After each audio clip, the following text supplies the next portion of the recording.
URC Power Rankings, folks, for round number 16. We are right near the business end of the season now. And there's a few teams kind of peaking at the right time. And a couple of teams who are real down in the doldrums. But yeah, we'll go through the rankings of the teams. You guys can let us know your thoughts on how you reckon they are going form-wise, not just judging by how they are going on the table. And yeah, a couple rounds to go. Zebre, sadly, they haven't got a win, man. They've lost every single game. What else can I say? They got close against Cardiff. 34 points to 30. A few nice attacks. They seem to give away a bit of a soft try, mounted a bit of a comeback at the end. But Zebre, you haven't got a win. I can't do anything for you until you do something there. And even then, you're probably still well behind. The Dragons doesn't help when you get a yellow card and a red card in your game. Moriarty and Seo Tonkinson. They at least mounted a bit of a comeback. I think they had 6 points on the board when they went down a man, like to the red card anyway. So they finished with 18. Against the Ospreys, but it is another loss. Edinburgh's poor run goes on. Sadly for them, they went 15-0 down against Connacht. It looked like they were mounting a bit of a comeback, but then Caelan Blade got a nice intercept, so just another one of those ones where things aren't going right for them. At least they managed to get 4 tries when they got 26 points on the board, but they conceded, 41? Not great. So all those 3 teams are the same.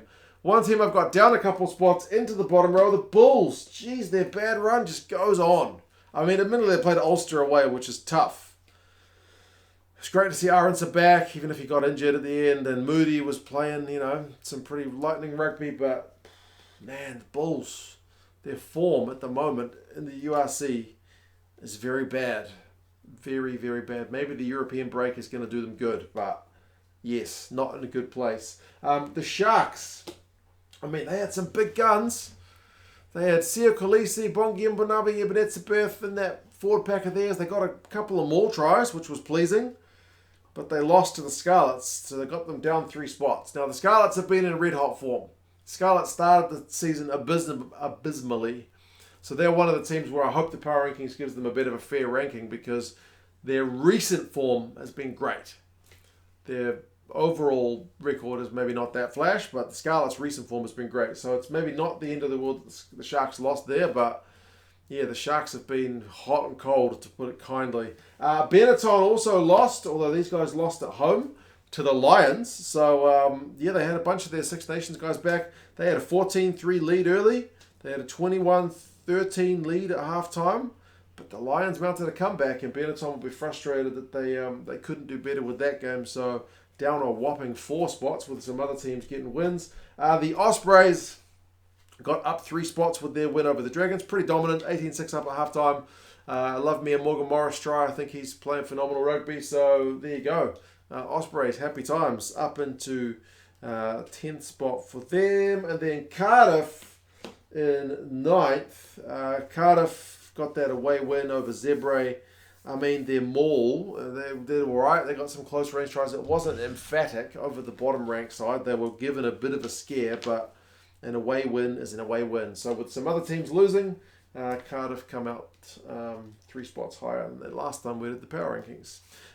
Next is the Lions up 2 spots. Now, who had the Lions as the only South African team winning this week? Who picked the Lions? Well, the Lions got the job done. As I mentioned, a bit of a comeback against Benetton. Makwane got a nice try. That one was probably the try of the game for me. Horn kind of set up a couple. But geez, yeah, they got themselves in a bit of a hole. But can't, 28-13 down with the last 20 minutes to go. Can't fault their effort for coming back and getting a win. The Scarlets, like I mentioned, their run recently is pretty good. I think they have won 5 of their last 6. Which is pretty solid stuff. I mean, Fafita's in good form. 13-0 lead. Steph Evans gets a couple of tries. And Costello just kicks penalties for days. So, yeah, well done to the Scarlets in their win over the Sharks. Up a spot. Now, this team's maybe been a bit harshly done by, but all the teams around them had wins. Munster down from, second? Down 4 spots. Yeah, they played kind of abysmally in that first half. Why do I keep saying abysmally? I'm not very good at saying it. 31-0 down at 50 minutes. I mean, they won the second half to finish 26-38. But goodness me, their run of recent games of wins has certainly been ended. Against a pretty good Glasgow side, but man, that was a bit of a capitulation in that first half. I didn't see the game, so I'm not sure what was going on there, but I've seen the highlights and it was not a great look. Connacht, they are up a spot. They've got, I think, 5 wins in a row. Like, they are one of the teams also kind of coming right at the right time, up one spot. And it seemed to be a really nice day in Galway.